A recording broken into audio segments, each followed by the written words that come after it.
أعوذ بالله من الشيطان الرجيم. بسم الله الرحمن الرحيم.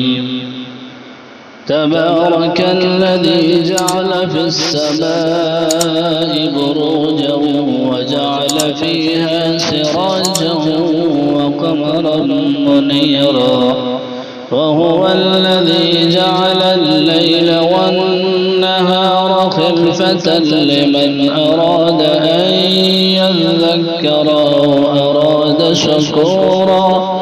وعباد الرحمن الذين يمشون على الأرض هونا وإذا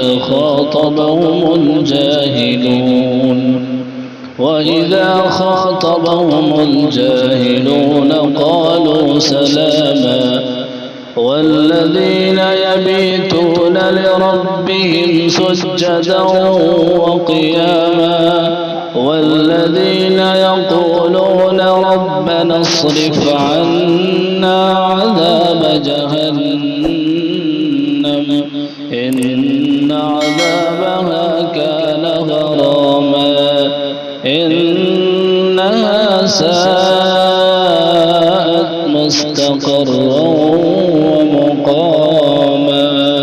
صدق الله العظيم.